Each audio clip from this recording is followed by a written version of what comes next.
আসসালামু আলাইকুম ওয়া রাহমাতুল্লাহ। আশা করি বন্ধুরা তোমরা সবাই ভালো আছো। আজকে আমরা অ্যালজেব্রিক এক্সপ্রেশন পার্ট 7 নিয়ে তোমাদের সামনে হাজির হলাম।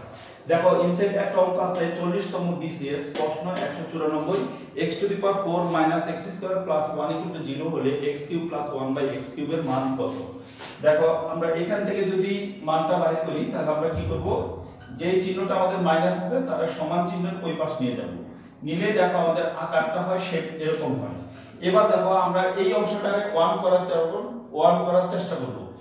এই অংশটাকে আমরা 1 করার চেষ্টা করব সো দ্যাট আমরা উভয় পক্ষে কি করব x স্কয়ার দিয়ে ভাগ করব। দেখো 4 রে যখন x স্কয়ার দিয়ে ভাগ করব তখন x স্কয়ার হয়, 1 রে ভাগ করলে 1 বাই x স্কয়ার, আর এটা কিন্তু 1 হয়ে যায়। এখন দেখো এই অংশটা কিন্তু a স্কয়ার প্লাস b স্কয়ারের ফর্মুলা হয়ে গেছে। যেহেতু আমাদের মান প্লাসে আছে তাহলে আমরা কি করব a plus 1 by a whole square minus 2ab এই সূত্রটা ভাঙাবো ইজ ইকুয়াল টু কত 1। এখন দেখো বন্ধুরা আমরা এই x কেটে দিলে আমাদের এখানে থাকে x plus 1 by x whole square, আর এই 2টা ওই পাশে চলে গেলে কত হয় 3। এবার দেখো আমরা এটা যদি বর্গমূল করি তাহলে এই মানটা আমাদের কি আসে √3। এবং দেখো লাস্ট অংশ দেখে এটা আমাদের অতএব হবে। আর আমাদের অপশনে যেহেতু সবগুলি মান পজিটিভ ছিল এজন্য নেগেটিভ আমরা নিব না, পজিটিভটা নিব বর্গমূল করে।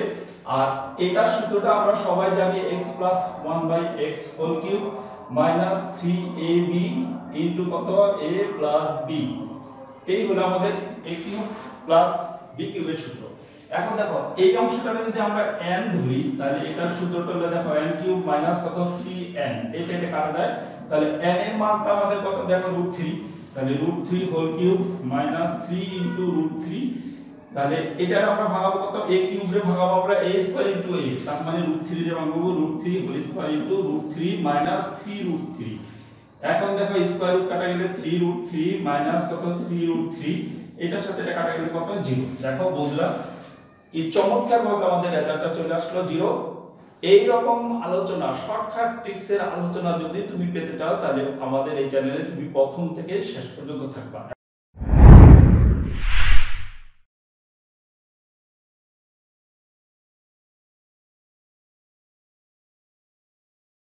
আসসালামু আলাইকুম ওয়া রাহমাতুল্লাহ। ইজি ম্যাথ সিএম স্কুলের পক্ষ থেকে সকলকে শুভেচ্ছা। আশা করি বন্ধুরা তোমরা সবাই ভালো আছো। আলহামদুলিল্লাহ আমি অনেক ভালো আছি।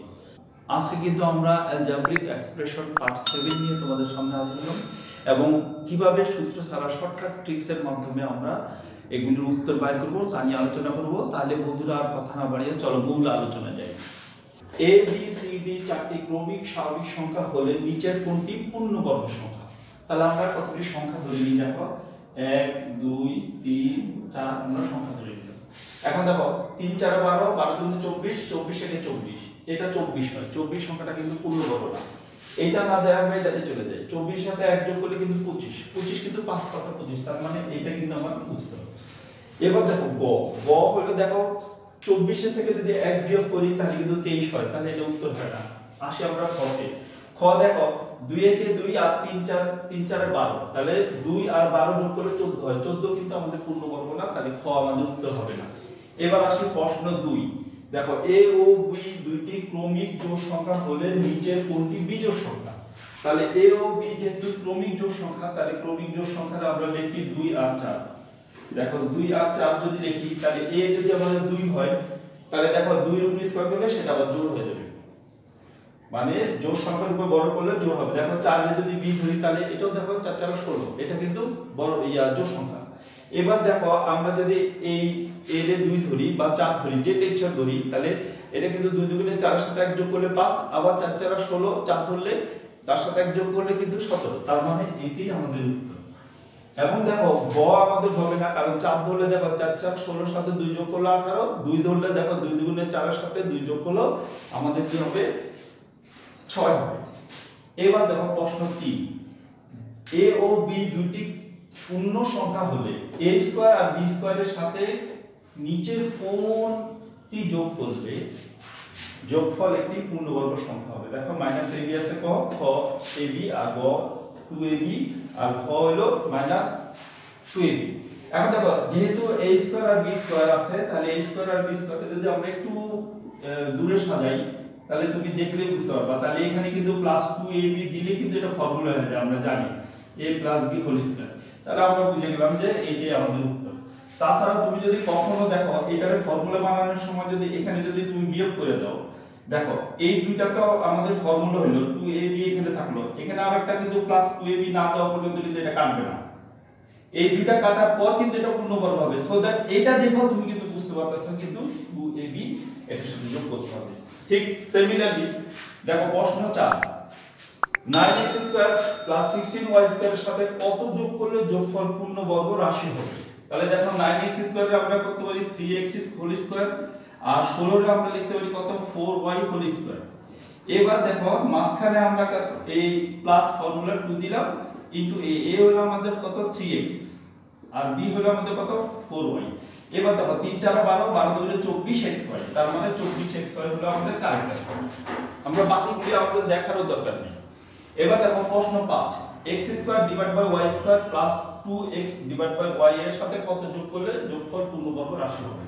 দেখো এখানে ক 1 খ 2 গ এই y² / x² ঘ হলো 2y² / x²। তাহলে এইটারও আমরা কিন্তু সেম নিয়মে করব। দেখো এখানে যদি আমরা xy² করি আর এই অংশটা প্লাস ফর্মুলা 2 ইনটু এটা দেখো xy ইনটু দেখো এটা কিন্তু এটাতে চলে আসছে এবং একটা এক বসায় দিলে কিন্তু দেখো এটা পূর্ণবর্গ হয়ে যায়, তার মানে এইটা কিন্তু x / y প্লাস কত 1 হোল স্কয়ার হয়ে যাচ্ছে। তার মানে আমরা বুঝে গেলাম যে আমাদের ক হলো উত্তর। তাহলে বন্ধুরা তুমি এরকম ভাবে যদি চিন্তা ভাবনা করো তাহলে সহজেই তুমি বীজগণিতিক রাশিমালার উত্তরগুলি পেয়ে যাবে। তাহলে বন্ধুরা আমরা আরো কিছু সমস্যার সমাধান করি, তাহলে আমরা পরীক্ষার ক্ষেত্রে যে কোনো জিনিস দেখা মাত্রই শর্টকাট ট্রিক্সের মাধ্যমে করতে পারবো।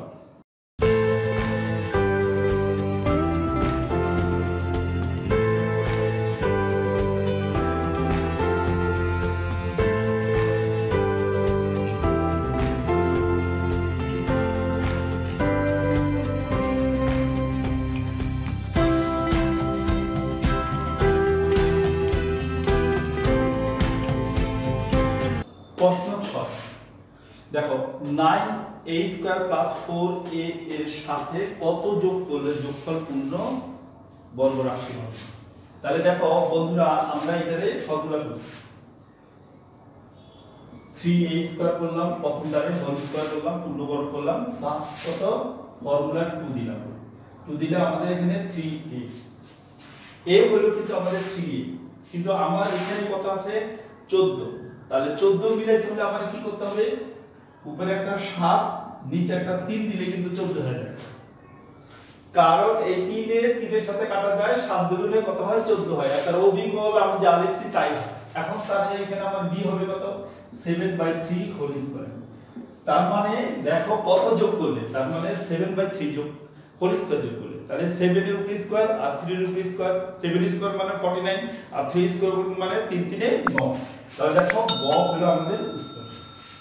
প্রশ্ন 7, এর মান কত হলে 9 - 12x + ax² একটি পূর্ণবর্গ সংখ্যা হবে?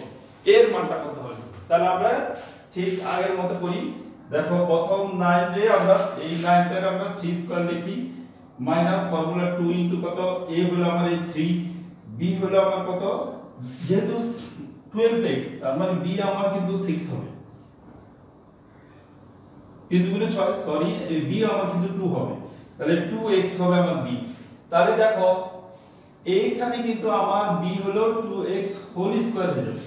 তাহলে দেখো এইটার সাথে যদি আমরা এটা কম্পেয়ার করি, এখানে দেখো একটা x² আছে ভাঙাই দিই, আবার এইটাও কিন্তু একটা x, শুধু আমি এই অংশটার ভাঙাই, দেখো এটা কিন্তু 4x² হয়ে যায়। তাহলে 4x² এর সাথে আমরা যদি এটা মিল করি তাহলে দেখো এই x² বাদ হয়, তাহলে এর মান কি হয় 4।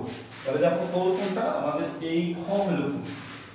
এবার দেখো প্রশ্ন 8, p এর মান কত হলে 4x² + px + 9 একটি রাশিটি একটি পূর্ণবর্গ রাশি হবে? এবার দেখো এটারও আমরা ঠিক এরকম করব, এটার পূর্ণবর্গ করে নিব এই অংশটারে, প্লাস আমরা এখানে 9 রে 3 স্কয়ার করে নিব, তাহলে একটা a একটা b আমরা পেয়ে গেলাম। তাহলে দেখো এখানে ফর্মুলা 2 দিলে এখানে a হলো 2x, b হলো কত আমাদের 3, তাহলে এখানে গুণ করলে দেখো 3 দুগুণে 6 6 দুগুণে 12, তার মানে এই মাঝখানের অংশটা কিন্তু 12x হয়। আর আমাদের এখানে কিন্তু px আসে, দেখো 12x আর px যদি আমি এখানে করি তাহলে দেখো আমার এই x x কাট দিলে p এর মান কত হয় 12। তাহলে দেখো এই 12 হলো আমাদের কি উত্তর। ঠিক একই দেখো এখানেও দেখো তুমি যদি দেখো এরকম লিখতা ax স্কয়ার, তাহলে x স্কয়ার কাটা যেত, তাহলে দেখো এর মান কত 4। ঠিক এরকম তুমি যদি না বুঝো তাহলে তুমি নিজে লিখে এইভাবে করবে। প্রশ্ন 9 দেখো a - 6/a = 1 হলে 6 / a square minus a plus 1 এর মান কত। এটা যে রকম হোক না কেন প্রথম তোমার কিন্তু এটার মাধ্যমে করতে হবে ওটা। তাহলে দেখো এখানে আমার যা আছে সেটা আমি একটু লসাগু করে দিই। লসাগু করলে কি হয় a square minus 6 divide by কত a = কত 1। এখন দেখো এর পরের অংশটা যদি এটা হয়, এটা যদি আমরা যদি এখন বজ্রগুণন করি তাহলে দেখো a স্কয়ার মাইনাস 6 = কত হয় শুধু a হয়। তাহলে দেখো এখানে আমার কিন্তু আছে কিন্তু a স্কয়ার মাইনাস a, তার মানে আমি সাইড চেঞ্জ করে নিব। তাহলে বা দিয়ে সাইড চেঞ্জ করে নিলে দেখো a স্কয়ার মাইনাস a = 6। এবার আমি যদি এই রাশিমালার মধ্যে বসায় দিই সাথে সাথে কিন্তু আমার উত্তর চলে আসবে। দেখো 6 ডিভাইড বাই কত a square minus a plus কত 1, তাহলে 6 ডিভাইড বাই কত এইটুকুর মান আমাদের 6, 6 এর সাথে 1 যোগ করলে কত 7, তাহলে 6/7। তাহলে 6/7 দেখো প্রথমটাই কিন্তু আমাদের উত্তর, তাহলে বাকিগুলো আমাদের আর দেখার কোনো দরকার নাই। এখন বন্ধুরা প্রশ্ন 10 2x + 2/x = 3 হলে x³ + 1/x³ + 2 এর মান কত। দেখো চারটি অপশন আছে, আমরা প্রথমে কি করব এই যে 2x + 2 ডিভাইডেড বাই কত x = কত 3, এখান থেকে আমরা ইচ্ছা করলে 2 কমন নিতে পারি বা একেবারে ডাইরেক্ট তুমি 2 দিয়ে যদি ভাগ করে দাও তাহলে দেখো একসাথে এটা যোগ হয়ে যাবে, তখন আর মাঝখানের লাইনটা লাগে না। এবার দেখো আমরা যে মান নির্ণয় করব সেটা আমরা উঠাবো। দেখো এখানে x³ + 1/x³ প্লাস কত 2। এখন দেখো এটার শর্টকাট রুলসটা কি, এই যে আমরা মান বের করলাম এই অংশটারে যদি আমরা n ধরি, এই অংশটারে যদি আমরা n ধরি বা এখানে আমরা লিখে দিলাম n, মানে x + 1/x 3/2 = n। তাহলে দেখো এখানে আমরা এটা সূত্র ব্যবহার করতে পারি n³ - 3n প্লাস কত 2। তাহলে n³ এর মান কত আমাদের 3/2 হোল কিউব মাইনাস 3 * 3/2 প্লাস কত 2। এখন দেখো এটা যদি আমরা ফর্মুলা ভাঙাই 3 এর উপরে কিউব মানে 27, 2 এর উপরে কিউব মানে 2 এর 3 বার গুণ, 2 দুগুণে 4, 4 দুগুণে 8, তাহলে 9 ডিভাইডেড বাই কত 2 প্লাস 2, 3 3 9 হয়। এবার দেখো লসাগু আমাদের 8, তাহলে 8 হলে দেখো 27 মাইনাস কত এখানে 2 দিয়ে ভাগ করলে 4, 4 9 কত 36 প্লাস কত এখানে কিছু নাই, তার মানে 8 দুগুণে কত 16 হয়ে যাবে। এখন দেখো 27 এর সাথে যখন আমরা 16 যোগ করব তখন দেখো 6 আর আমাদের এখানে 7, 6 আর 7 যোগ করলে আমাদের কিন্তু 13, আর 2 আর 1 3 হাতে রেখে 4 মাইনাস কত 36 ডিভাইড বাই কত 8। তাহলে 43 থেকে 36 যদি আমাদের বিয়োগ যায় তাহলে 7 ডিভাইড বাই কত 8। তাহলে দেখো আমাদের খ হলো 7/8। এটি হলো আমাদের উত্তর। বন্ধুরা আজকের আমাদের আলোচনা যদি তোমাদের ভালো লেগে থাকে তাহলে অবশ্যই আমাদের চ্যানেলটাকে তুমি লাইক দিবা, কমেন্টস করবে এবং তোমার বন্ধুদের মাঝে শেয়ার করে দিবা।